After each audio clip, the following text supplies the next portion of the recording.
ഇതെന്തൊരു തേങ്ങ നിന്റെ കയ്യിൽ നാളേരാ തേങ്ങ? ഞങ്ങൾ തൃശ്ശൂർകാർ മാത്രം നാളേരം എന്നാ പറയാം. അപ്പോൾ ഈ തേങ്ങ എന്ത് ചെയ്യും? തേങ്ങ ഞങ്ങൾ എന്തൊരു തേങ്ങയുടെ പണ്ടൊരിക്കൽ ഞാൻ സ്റ്റേജിൽ കോൺഗ്രസ് ഐക്കാരുടെ പരിപാടിയാണ്. ഞാൻ പറഞ്ഞു ഏറ്റവും കൂടുതൽ ഐക്കാർ തൃശ്ശൂർക്കാരാന്ന് പറഞ്ഞു. എന്ത് പറഞ്ഞാലും എവിടെയാ കണ്ടില്ലല്ലോ. ഞാൻ അവിടെ നോക്കിയപ്പോൾ എവിടെയായിരുന്നു? ഞാൻ നടന്നു പോകുന്ന സമയത്ത് ഓരോരുത്തർ എന്നെ വഴിയിൽ ജയരാജേട്ടൻ ഇപ്പൊ സിനിമയ്ക്കുണ്ടാ? ഞാൻ പറയും ഇപ്പൊ സിനിമയൊന്നും ഇല്ല. ഇല്ലാതെ നന്നായി. ഭരത് ഗോപിയാശാനൊക്കെ ഒരു നോട്ടം നോക്കി കഴിഞ്ഞാൽ നൃത്തം മനോഹരമായിരുന്നു. കേട്ട് കാണും. ഞാൻ പേരാറ്റുപട വീട്ടിൽ അയ്യപ്പൻ നായർ. അതിന് അയ്യപ്പൻ തമിഴടിയും പട്ടടിയും ഒരു കാലം കുറേ അത് ന്യായം. അപ്പോൾ ആന്റണി സാറിനെ അവതരിപ്പിക്കും. ഞാൻ പറഞ്ഞു അനിൽ ചോദിക്കും, പക്ഷെ ഉള്ളിൻ്റെ ഉള്ളിൽ അനിൽ ജയിക്കണം എന്നാണ് എൻ്റെ ആഗ്രഹം. അതൊരു മൈൻഡ് റീഡിംഗ് ആണ്. പക്ഷെ ഇത് ഞാൻ പ്ലാൻ ചെയ്തതല്ല, അത് സംഭവിച്ചതാ. ആരെയും ശ്രദ്ധിക്കാതെ വരുന്ന എം ടി സാർ എന്നെ കണ്ടാൽ അവിടെ നിൽക്കും. ഇന്നിവിടെ പരിപാടി ഉണ്ടോ? ഞാൻ കാണാറുണ്ട് അവിടെ ഇവിടെയൊക്കെ. അപ്പോൾ അടുത്ത് നിൽക്കുന്ന ഒരാൾ പറഞ്ഞു സാറിനെ ഇവിടെ ഇന്നലെ അവതരിപ്പിച്ചു. അയാളിപ്പോൾ ഇത് റൈറ്റായിട്ട് കൊണ്ട് കിടക്കുകയാണല്ലോ. അപകടം പറ്റി കൊണ്ടുപോകുമ്പോൾ കൊണ്ടുപോകുന്ന വാഹനം ഓടിക്കുന്നവൻ ഏത് ജാതിക്കാരനാണെന്ന് നമ്മൾ ചോദിക്കാറുണ്ട്. ഈ കാണുന്ന പർണകുടീരങ്ങൾ, നമ്മുടെ മുന്നിൽ കാണുന്ന ഈ കൊച്ചു കൊച്ചു പർണകുടീരങ്ങളിൽ ഇരുന്നു കൊണ്ട് എത്രയോ പാവപ്പെട്ട മനുഷ്യർ. ചേട്ടൻ്റെ ആ ഒരു പാട്ടിൻ്റെ ഒരു സ്റ്റൈല് ഒബ്സർവ് ചെയ്തിട്ട് സംസാരിക്കാറുണ്ട്. ഇന്ദുവദനെ നിന്റെ നീരാട്ടുകടവിലെ എന്ന് പാടുമ്പോൾ നമ്മൾ ആ നീരാട്ടുകടവിലിറങ്ങും.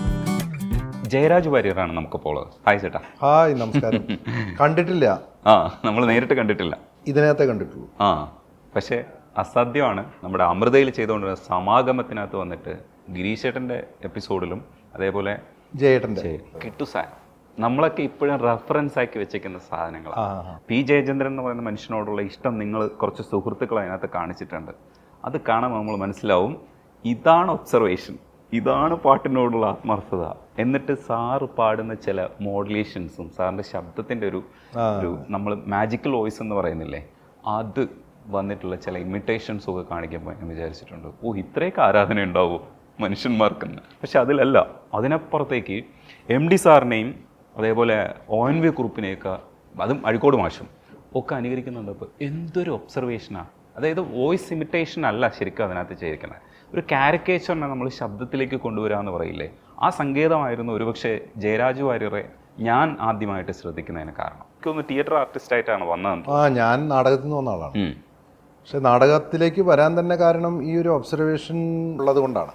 ആ ഒരു വാസനയാണ് ബേസിക്കലി ആക്ടിങ്ങിൻ്റെ ഒരു ബേസ്. മറ്റൊരാളാവലാണല്ലോ ആക്ടിങ്. അതെ അതെ. എന്നെ പിന്നെ പഠിപ്പിച്ചത് ഓട്ടംതുള്ളലാണ്.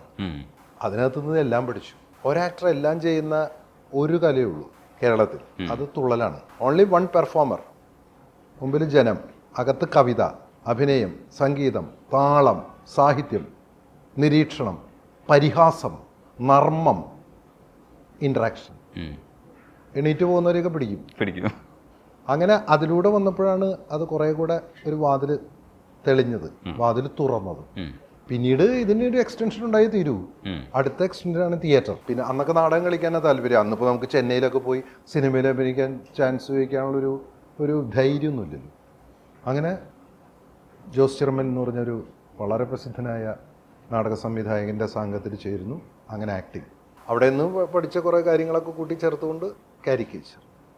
അങ്ങനെ സ്റ്റേജിലേക്ക് അത് കൊണ്ടുവന്ന് വെക്കുമ്പോൾ അസാധ്യമായിട്ടത് പെർഫോം ചെയ്യുന്ന കാണുമ്പോൾ, അത് ഒറ്റയ്ക്ക് പെർഫോം ചെയ്തത് കണ്ടപ്പോൾ നമുക്ക് മനസ്സിലായി ഈ മനുഷ്യൻ്റെ ഉള്ളിലൊരു ടാലൻ്റ് ഉണ്ട്.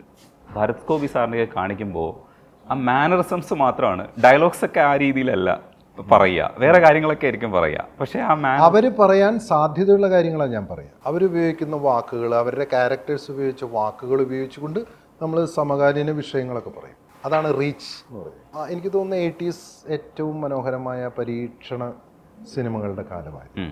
അതുവരെയുള്ള വീരധീര നായക സങ്കല്പങ്ങളൊക്കെ പൊളിക്കുക എന്നുള്ള വാക്ക് അന്ന് തുടങ്ങിയതാണ്. എന്നിട്ടാണ് സിനിമ വരുന്നത്, ജീവിതവുമായി അടുത്ത സിനിമകൾ.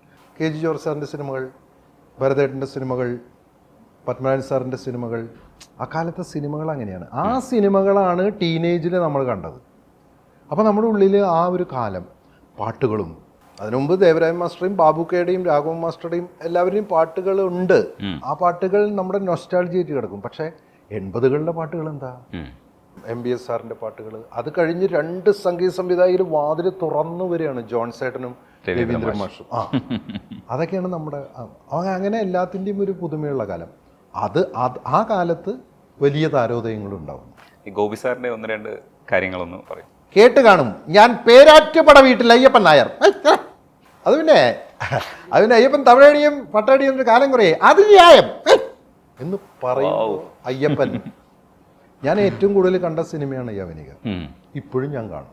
അതിനോടൊപ്പം തന്നെ ഒരു കാര്യം കൂടെ ഉള്ളത്, ഈ കാരിക്കേച്ചർ ചെയ്യുന്ന സമയത്ത് കൊണ്ടുവന്ന എലമെൻറ്റ്സ് എന്ന് പറയുന്നത് സാഹിത്യത്തിൻ്റെ അല്ലെങ്കിൽ സാഹിത്യ നിരൂപണത്തെ സ്റ്റേജിലേക്ക് കൊണ്ടുവരാൻ ശ്രമിക്കുക. അപ്പോൾ സാഹിത്യകാരന്മാരെ അനുകരിക്കുന്നതിലൂടെ, അവരുടെ സംഭാഷണം അനുകരിക്കുന്നതിലൂടെ സത്യത്തിൽ ചെയ്തുകൊണ്ടിരുന്നത് ഒരു സാഹിത്യ നിരൂപണത്തിൻ്റെ സാധ്യതയും പോസിറ്റീവായിട്ടും നെഗറ്റീവായിട്ടും കണ്ടിട്ടുണ്ട്. പക്ഷെ പലപ്പോഴും പോസിറ്റീവായിട്ട് അവരുടെ എഴുത്തിനെയൊക്കെ ഒരു സ്റ്റേജിലേക്ക് കൊണ്ടുവരിക, ഒരു മിമിക്രിയുടെ ഒരു അവസ്ഥയിൽ നമ്മൾ അന്ന് വരെ കണ്ടിട്ടില്ലാത്തൊരു സാധനം സ്റ്റേജിൽ കൊണ്ടുവരിക. അപ്പോൾ സാഹിത്യത്തെ കൂടെ മുമ്പിലേക്ക് കൊണ്ടുവരുന്നൊരു സാധനമാണ് ചേട്ടൻ ചെയ്തത്. ആ പറഞ്ഞു വളരെ കറക്റ്റാണ്. കാരണം പോസിറ്റീവായിട്ട് തന്നെയാണ് ഞാൻ ചെയ്തത്. അതുകൊണ്ട് തന്നെ എനിക്ക് ഇവരെല്ലാമായിട്ട് ബന്ധമുണ്ടായിരുന്നു. ഇപ്പം MT സാറ് എത്ര തിരക്കിലും ആരെയും ശ്രദ്ധിക്കാതെ വരുന്ന MT സാർ എന്നെ കണ്ടാൽ അവിടെ നിൽക്കും. നമ്മുടെ പരിപാടി ഉണ്ടോ? അതൊരു വലിയ അവാർഡല്ലേ. അതുപോലെ അഴീക്കോട് മാഷോടൊപ്പം ഞാൻ അനവധി സ്ഥലങ്ങളിലേക്ക് യാത്ര ചെയ്തു. MT സാർ ശരിക്കും എല്ലാവരും അങ്ങനെ കൃത്യമായി അഡ്രസ്സ് ചെയ്യില്ല, കണ്ണുകൊണ്ട്. ഇല്ല അവിടെ നിന്നിട്ട് ഇന്നിവിടെ പരിപാടി ഉണ്ടോ, ഞാൻ കാണാറുണ്ട് അവിടെ ഇവിടെയൊക്കെ. അപ്പോൾ അടുത്ത് നിൽക്കുന്ന ഒരാൾ പറഞ്ഞു, സാറിനെ ഇവിടെ ഇന്നലെ അവതരിപ്പിച്ചു. അയാളിപ്പോൾ ഇത് റൈറ്റായിട്ട് കൊണ്ട് കിടക്കുകയാണല്ലോ. അതുപോലെ ONV കുറുപ്പ് സാറ്. എന്നിട്ട് സാർ എപ്പോഴെങ്കിലും ഐ കോണ്ടാക്ട് തരുമോ? ഉണ്ട്. ഞാനായിട്ട് സംസാരിച്ചു. കാരണം ഞാൻ അവരുടെ ഈ ഇപ്പോൾ MT സാറിൻ്റെയും ONV സാറിൻ്റെയും അഴീക്കോട് സാറിൻ്റെയും ഒക്കെ അവരെ എഴുതിയതും അവർ പറയുന്നതും എനിക്ക് മനപ്പാഠമാണ്. ഞാൻ അവരോടുള്ള ആരാധന കൊണ്ട് തന്നെയാണ് തെച്ചി. അത് ഭരത് ഗോപിയാശാനോടുള്ള ആരാധനയാണ്, വേണുചേട്ടനോടുള്ള ആരാധനയാണ്. രാഷ്ട്രീയ നേതാക്കന്മാരെയൊക്കെ എനിക്ക് ഇഷ്ടമാണ്. അതുകൊണ്ടാണ് ഞാൻ പെർഫോം ചെയ്യുന്നത്. കേരള അസംബ്ലിയിൽ എല്ലാ മന്ത്രിമാരെയും ഇരുത്തിയിട്ടാണ് ഞാൻ പെർഫോം ചെയ്തത് 2000. ഞാൻ ആരെയൊക്കെ ഇപ്പം മരിച്ചുപോയ അന്നത്തെ നടന്മാരെ ഒഴിച്ച് ബാക്കിയുള്ളവരെല്ലാവരുടെയും മുമ്പിൽ ഞാൻ പെർഫോം ചെയ്തു. എനിക്ക് അവരുടെ മനസ്സിലൊരു സ്ഥാനമുണ്ട് എന്ന് തന്നെയാണ് എനിക്ക് കിട്ടിയ ഏറ്റവും വലിയ സന്തോഷവും അനുഗ്രഹവും. ഇപ്പോൾ ONV സാറ് സ്ഥിരമായിട്ട് എഴുതാൻ സാധ്യതയുള്ള ചില വാക്കുകൾ ചിലപ്പോൾ സാറ് തന്നെ അത് എഴുതിയിട്ടുണ്ടാവില്ല, പക്ഷേ ജയരാജേട്ടൻ അത് കൊണ്ടുവരുമ്പോൾ സാർ എഴുതിയെന്ന് തന്നെയാണ് നമ്മൾ വിശ്വസിക്കുന്നത്. അതെ മനസ്സിലായി. അതെ അത് ഭയങ്കര ഒരു മിടുക്കാണ്. ശരിക്കും ആപ്റ്റ് വാക്കതായിരിക്കില്ല, ഉപയോഗിച്ചിരിക്കുന്ന വാക്കതായിരിക്കില്ല, പക്ഷേ ആ കൂട്ടിൽ നിന്നും ആ പക്ഷി എങ്ങോട്ടോ പറന്നു പോയതായി എനിക്കും തോന്നി. എൻ്റെ നെഞ്ചിനുള്ളിരുന്നു കൊണ്ട് ചെറിയൊരു നമ്പരവും ഉണ്ടായി എന്നൊക്കെ പറയുമ്പോൾ അത് അദ്ദേഹം പറയുന്നതായിട്ടും അദ്ദേഹത്തിൻ്റെ കവിതയിൽ പറയുന്നതായും അദ്ദേഹത്തിൻ്റെ പാട്ടുകളിലൂടെ നമ്മൾ കേട്ടതായും തോന്നുകയാണ്. സംസാരം തന്നെ കവിതയാണല്ലോ. ഈ കാണുന്ന പർണകുടീരങ്ങൾ, നമ്മുടെ മുന്നിൽ കാണുന്ന ഈ കൊച്ചു കൊച്ചു പർണകുടീരങ്ങളിൽ ഇരുന്നു കൊണ്ട് എത്രയോ പാവപ്പെട്ട മനുഷ്യർ ഒരു നേരത്തെ ഭക്ഷണത്തിന് വേണ്ടി അവർ നോക്കിയപ്പോഴാണ് കണ്ടത് അതാ നിൽക്കുന്നു ഒരു മനോഹരമായ നിലാവ് എന്നൊക്കെ. അല്ലാതെ അത് പറയാൻ സാധ്യതകൾ പറയാന്നുള്ളതാണ്. അതെ, വാക്കുകളാണ് ശക്തി. അതേപോലെ അഴീക്കോട് മാഷിൻ്റെ പ്രസംഗങ്ങളെ കൊണ്ടുവരുമ്പോൾ അഴീക്കോട് മാഷ് ഉയർത്താൻ ശ്രമിക്കുന്ന ആശയങ്ങളെ അത് ഒരു നിരൂപകൻ്റെ മനസ്സോടുകൂടി തന്നെ നോക്കിക്കണ്ടു എന്നുള്ളതാണ്. ആ ആശയത്തെ സ്റ്റേജിൽ റീക്രിയേറ്റ് ചെയ്യുന്നുണ്ട്, പക്ഷെ അത് നിരൂപകൻ പറയുന്നതാണ്. അഴീക്കോട് മാഷ് പറഞ്ഞ എക്സാക്റ്റ് സെൻറ്റൻസ് അല്ല, അതൊരു മിടുക്കാണ്. അത് ഞാൻ ഇന്നലെ പെർഫോം ചെയ്തപ്പോൾ ഒരു സ്ഥലത്ത് അവിടെ ഒരു ഇത്തിരി പ്രശ്നമുണ്ട്. എല്ലാ രാഷ്ട്രീയക്കാരും ഉണ്ട്, എല്ലാ തരം ആളുകളുണ്ട്. ഞാൻ അവിടെ പറഞ്ഞത് ആശുപത്രിയിലേക്ക് കൊണ്ടുപോകുമ്പോൾ, അപകടം പറ്റി കൊണ്ടുപോകുമ്പോൾ ആ കൊണ്ടുപോകുന്ന വാഹനം ഓടിക്കുന്നവൻ ഏത് ജാതിക്കാരനാണെന്ന് നമ്മൾ ചോദിക്കാറുണ്ട്. ആശുപത്രിയുടെ പോർട്ടിക്കോയിൽ വന്ന് കൊണ്ടുപോകുന്ന അറ്റൻഡർ നമ്മുടെ നെറ്റിയിൽ തടവുമ്പോൾ അയാളുടെ പേര് നമ്മൾ ചോദിക്കാറുണ്ട്. പ്രാവുകളെ പോലെ പരിശുദ്ധകളായ നമ്മുടെ നഴ്സുമാരായിട്ടുള്ള അവർ നമ്മുടെ നെറ്റിയിൽ തടവുമ്പോൾ പേര് മേരി എന്നാണോ അതല്ലെങ്കിൽ മീന എന്നാണോ എന്ന് നമ്മൾ ചോദിക്കാറുണ്ട്. അപ്പോൾ അതുകൊണ്ട് തന്നെ നമ്മൾ ഉണ്ടാക്കപ്പെടുന്ന ഈ കുടിക്കുന്ന വെള്ളം ആരുടെയാണെന്ന് ചോദിക്കാറില്ല. അതുകൊണ്ട് നമ്മൾ തന്നെയാണ് നമ്മുടെ ശത്രുക്കൾ. ആ ഒരു കേവലമായ ജ്ഞാനം നിങ്ങൾക്കുണ്ടെങ്കിൽ നിങ്ങൾ മനുഷ്യനെ സ്നേഹിക്കുക. കേവലമായ ജ്ഞാനം പറഞ്ഞു, ഏറ്റവും വലിയ ജ്ഞാനം കേവല ജ്ഞാനമാണ്. അപ്പോൾ അതുപോലെ ഒരു കാര്യം കൂടെ ഉണ്ട് അതിനകത്ത്.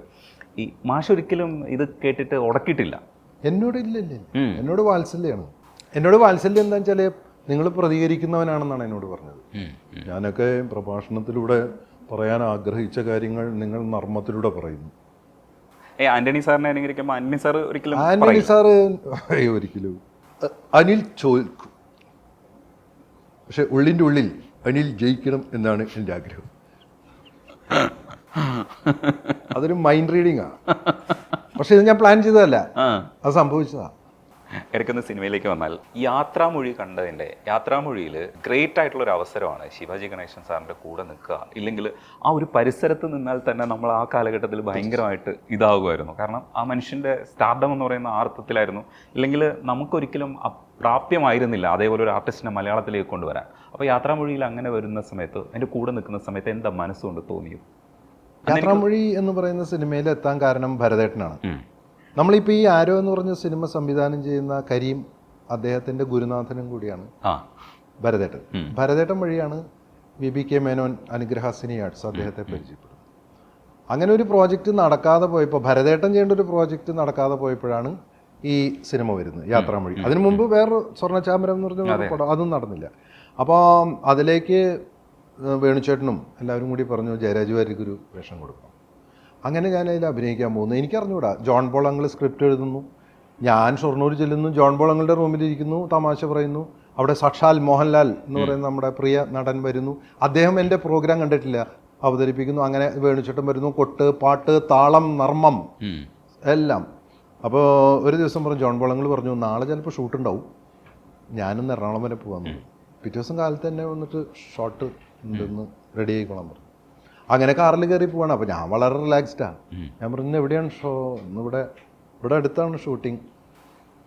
ഓ ശരി, എന്താ ആരുടെ കൂടെയാണ്? നിങ്ങൾ ശിവാജി സാറിൻ്റെ കൂടെയാണ് ഒരു സീൻ എന്ന് പറഞ്ഞ വഴിക്ക് ഞാൻ മരണത്തെ മുഖാമുഖം കണ്ട് ആ പാലുണ്ടല്ലോ നമ്മുടെ ഷൊർണൂര് ഭാരതപ്പുഴയുടെ എടുത്ത് ചാടിയാലോ എന്ന് വരെ വിചാരിച്ചു.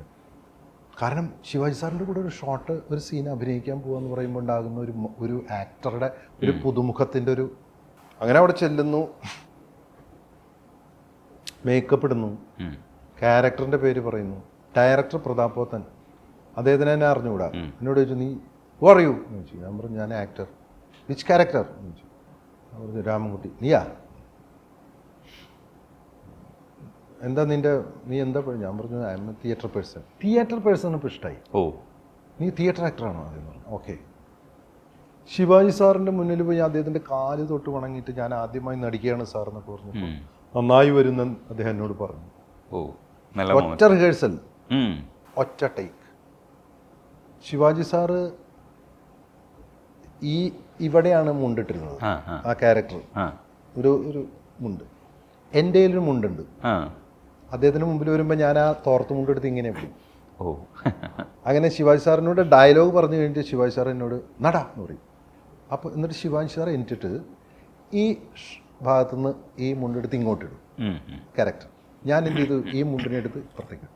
കാരണം ആക്ടർ എന്ന് പറയുമ്പോൾ അവിടെ എന്തെങ്കിലുമൊക്കെ നമുക്ക് തോന്നിപ്പിക്കും. തൃശ്ശൂരിൻ്റെ സ്ലാങ്ങിൻ്റെ കാര്യങ്ങൾ, ഡീറ്റെയിൽസ്, അത് മറ്റ് സ്ലാങ്ങുകളുമായി ബന്ധപ്പെട്ട് ഇപ്പോൾ കാസർഗോഡ് ആയിക്കോട്ടെ, തിരുവനന്തപുരം ആയിക്കോട്ടെ, എല്ലാം കൂടെ ചേർത്തിട്ട് തൃശ്ശൂരിൻ്റെ പ്രത്യേകതയെ നമ്മൾക്ക് മുമ്പിൽ അവതരിപ്പിക്കുന്ന ഒരാളാണ്. ഇപ്പോൾ പ്രാഞ്ചേട്ടൻ ആൻഡ് സെയിൻറ്റ് ചെയ്യുന്ന സമയത്തും ഒരു തൃശ്ശൂർ സ്ലാങ്ങിനെ കൃത്യമായിട്ട് മമ്മൂക്കി അവതരിപ്പിക്കുന്നതിനെക്കുറിച്ച് അഭിപ്രായമൊക്കെ പറഞ്ഞിട്ടുണ്ട്. അത് കമ്പയർ ചെയ്ത് സംസാരിക്കാൻ തോന്നിയ ഇൻസ്പിറേഷൻ എന്തുകൊണ്ടാണ് അത് തുടങ്ങിയത്? തൃശ്ശൂർ സ്ലാങ്ങിനെ ഏറ്റവും കൂടുതൽ ഇഷ്ടപ്പെടുന്നത് തൃശ്ശൂരിന് പുറത്തുള്ള ആളുകളാണ്. അതിൻ്റെ ഒരു താളം എങ്ങനെയാണ്, ആ താളം എന്ന് പറഞ്ഞു കഴിഞ്ഞാൽ അത് ആ നീട്ടലിൻ്റെയാണ് ഭംഗി. എന്തോട്രാ എന്ന് പറഞ്ഞു കഴിഞ്ഞാൽ അങ്ങനെ എഴുതാൻ വലിയ പാടാണ്. എന്തോട്രാ എന്ന് വിളിക്കുന്നതിൻ്റെ ആ നീട്ടൽ, ആ താളമാണ് തൃശ്ശൂരിൻ്റെ പ്രത്യേകത. ഞാൻ പറയുന്നത് എനിക്ക് തൃശ്ശൂർ ഭാഷ പറയാൻ വളരെ ഈസിയാണ്. ഞാൻ തൃശ്ശൂർക്കാരനാണ്. പക്ഷേ ഞാൻ അതുപോലെ തന്നെ എല്ലാ ജില്ലയിലെയും ഭാഷ പഠിച്ചിട്ടുണ്ട്. കാരണം ഞാൻ ഒരിക്കലും യാത്ര ചെയ്തിട്ടുണ്ട് കുറേ നാടകം കളിക്കുന്ന സമയത്ത്. അന്ന് ഓരോ സ്ഥലത്ത് ചെല്ലുമ്പോഴും ഈ ഇംബൈബിയാണുള്ളത്. This is a process what is called as imbibition. ഒരു സ്പോഞ്ചാണ് ശരി. ഈ ഒബ്സർവേഷൻ എന്ന് പറഞ്ഞാൽ അതാണ്. ഒരു സ്ഥലത്ത് കൊണ്ടിട്ട് കഴിഞ്ഞാൽ അതിൻ്റെ പോർസിലൂടെ അത് ഒബ്സർവ് ചെയ്യും. അതാണ് ഇംബൈബ് എന്ന് പറയുന്നത്. ഇത് നാച്ചുറലി നടക്കുന്നുണ്ട് പലപ്പോഴും. ഇപ്പം ഞാൻ കൊല്ലത്ത് നിന്ന് കഴിഞ്ഞാൽ കൊല്ലത്തുകാരനല്ല എന്ന് ആരും പറയില്ല. കൊല്ലത്ത് വണ്ടി ഇറങ്ങി കഴിഞ്ഞാൽ എന്തുവാ എന്ന് പറഞ്ഞ് ഞാൻ തുടങ്ങും. ഓ വലിയ പണിയാ. തിരുവനന്തപുരത്ത് നിന്ന് ഞാൻ ആ ഭാഷയിൽ സംസാരിക്കും. പക്ഷെ മനഃപൂർവ്വമല്ല, വേണ്ടി വന്നാൽ ഞാൻ ആ നാട്ടുകാരനാവാൻ എനിക്ക് പറ്റും. അത് ഈ പറഞ്ഞ പോലെ ഒബ്സർവേഷനാണ്. പക്ഷെ എൻ്റെ നാട്ടിലെ ഭാഷ എന്ന് പറയുമ്പോൾ അതിനകത്തെ ചില പ്രയോഗങ്ങളാണ് ആളുകളെ ചിരിപ്പിക്കുക. ഏറ്റവും പ്രധാനപ്പെട്ട വാക്കാണ് താങ്ങിന്. ഈ പോയാൽ എനിക്കെന്തൊരു തേങ്ങയാ എന്ന് പറയുന്നത്, ഈ തേങ്ങ എന്ന് പറയുന്ന വാക്ക് കേരളത്തിൻ്റെ ഏറ്റവും വലിയ കൽപ്പവൃക്ഷമാണ് തെങ്ങ്, അതിലുണ്ടാകുന്നതാണ് ഈ തേങ്ങ. അതെ അതെ അതെ. കേരളത്തിലെ 13 ജില്ലകളിലും തേങ്ങാന്നേ പറയുള്ളൂ. ഞങ്ങൾ തൃശ്ശൂർകാർ മാത്രം നാളേരം എന്നാ പറയാം. അപ്പോൾ ഈ തേങ്ങ എന്ത് ചെയ്യും? തേങ്ങ ഞങ്ങൾ എന്തൊട്ട് തേങ്ങയിടാ, ഇതെന്തൊട്ട് തേങ്ങയിടാ നിന്റെ കയ്യിൽ നാളേരാ തേങ്ങ എന്ന് ചോദിക്കുന്നവരാണ്. അങ്ങനെ തേങ്ങ ഒരു ചുക്കുമില്ല, തേങ്ങയുടെ മൂട്, ഇങ്ങനത്തെ ഞങ്ങളുടെ ഭാഷാപ്രയോഗങ്ങൾ മറ്റുള്ളവർക്ക് ഇഷ്ടമാണ്. അപ്പോൾ തൃശ്ശൂർ ഇഷ്ടമാണ്. തൃശ്ശൂർ ഇപ്പം ഞാൻ നടന്നു പോകുന്ന സമയത്ത് ഓരോരുത്തർ എന്നെ വഴിയിൽ ജയരാജേട്ടൻ ഇപ്പൊ സിനിമയ്ക്കുണ്ടാ, ഞാൻ പറയും ഇപ്പൊ സിനിമയൊന്നും ഇല്ലാതെ നന്നായി എന്ന് പറയും. പിന്നെ എന്താ വെച്ചാൽ ഇതിനകത്ത് ഒരു ഒരു രസകരമായ കാര്യം എന്താ വെച്ചാൽ തൃശ്ശൂർക്കാരനെല്ലാം വളരെ ലൈറ്റായിട്ടാണ് എടുക്കുന്നത് എന്നാണ് എൻ്റെ ഒരു വിശ്വാസം. ഞാൻ ഉൾപ്പെടെ ടെൻഷനുകൾ കൂടുതൽ എടുക്കുന്നവരല്ല. എന്ത് വിഷയം വന്നാലും എന്നിട്ട് തേങ്ങ നമുക്ക് നോക്കാം, ഒരു തേങ്ങയില്ലാന്നേ എന്ന് പറയുന്നൊരു ആറ്റിറ്റ്യൂഡാണ്. പിന്നെ നർമ്മം സ്വാഭാവികമായിട്ടുണ്ട് ഏതൊരു മനുഷ്യൻ്റെ അകത്തുണ്ട്. നമ്മൾ പറയുന്നത് അതിനകത്ത് ചിരിക്കാൻ എന്താണെന്ന് ചോദിക്കില്ല, എന്തിലും നർമ്മം കാണുക എന്നുള്ളതാണ്. അത് എനിക്ക് തോന്നുന്നത് വളരെ ഫ്ലെക്സിബിളാണ്. ആ ഫ്ലെക്സിബിലിറ്റി എവിടെ നിന്ന് കിട്ടിയെന്ന് ചോദിച്ചു കഴിഞ്ഞാൽ തൃശ്ശൂർക്കാരൻ്റെ ഒരു സാംസ്കാരിക ചിന്ത, ഇതൊക്കെ എന്ത് എന്ന് പറയുന്നൊരു മനോഭാവം, ആ മനോഭാവം എൻ്റെ ഒരു അഭിമാനമാണ്. തീർച്ചയായിട്ടും ഈ സിനിമയിലും ഞാൻ അങ്ങനെ തന്നെയാണ്. അപ്പോൾ ആരോ എന്നുള്ള സിനിമയിൽ വടക്കുന്നാഥിന് ചുറ്റുമുള്ള പ്രദർശന വഴികളിൽ ആരെന്ത് സഹായം ചോദിച്ചാലും ചെയ്തു കൊടുക്കുന്ന ആളാണ്.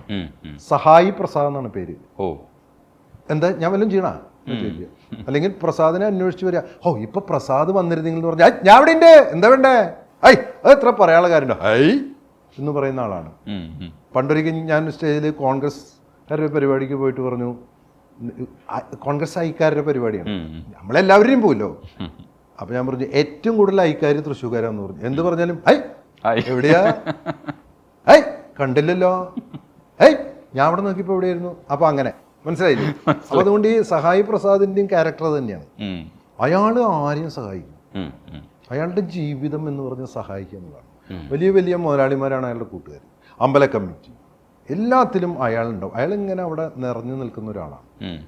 ഈ പ്രസാദിനെ കണ്ടാൽ തന്നെ ആളുകൾക്ക് സന്തോഷമാവും. കാരണം വെച്ചാൽ അയാൾ നമ്മളെ സഹായിക്കുക മാത്രമല്ല, എന്തുട്ടാ വേണ്ട വെച്ചാൽ പറഞ്ഞാൽ വേണ്ടിട്ടാ ഞാൻ അവിടെ ഉണ്ടാവും എന്ന് പറയുന്നൊരു ക്യാരക്ടർ. ഒരു സിനിമാ പ്രൊമോഷൻ്റെ പരിമിതിക്കുള്ളിൽ നിന്ന് നമുക്ക് ചെയ്യാൻ പറ്റാത്തതാണ് ജയരാജേട്ടനായിട്ടുള്ള സംസാരം. ശരിക്കും പി ജയചന്ദ്രൻ അതേപോലെ തന്നെ ഗിരീഷ് ചേട്ടൻ, ഇവർ കോംബോ കുറേ പാട്ടുകളുണ്ട്. ഇപ്പോൾ ആരാരും കാണാതെ, ആരോമൽ തൈമുല്ല, പിന്നെയും പൂവിടുന്നു, അറിയാതെ അറിയാതെ, അങ്ങനെ ഒത്തിരി പാട്ടുകൾ ചെയ്തിട്ടുണ്ട്.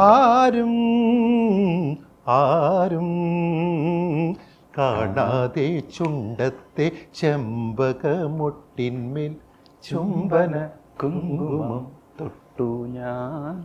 ആ ഒരു പാട്ട് ജയേട്ടൻ്റെ ഒരു മനോഹരമായ റെൻഡറിങ് അല്ലേ. ഈ ആരാരും കാണാതെ ഗംഭീര പാട്ടാണ്. ആ വോയിസിൻ്റെ പ്രത്യേകത ഉണ്ടല്ലോ. ഈ ജയേട്ടൻ്റെ വോയിസ് എന്ന് പറഞ്ഞാൽ ഇത്രയും പ്രണയമുള്ള ഒരു ശബ്ദം. കാരണം പ്രായമാകും തോറും വോയിസ് ചെറുപ്പമാകും. ജയേട്ടൻ്റെ തിരിച്ചുവരവ് അറിയാലോ, നിറം. അതെ അതെ. തിരിച്ചുവരവിന് ശേഷം അദ്ദേഹം പാടിയ എല്ലാ പാട്ടുകൾക്കും അവാർഡ് കൊടുക്കണമെന്നാണ് എൻ്റെ പക്ഷം. ഇന്ദുവദനെ നിന്റെ നീരാട്ടുകടവിലെ എന്ന് പാടുമ്പോൾ നമ്മൾ ആ നീരാട്ടുകടവിൽ ഇറങ്ങും. അതല്ലെങ്കിൽ കല്ലോലിനി വനക്കല്ലോലിനി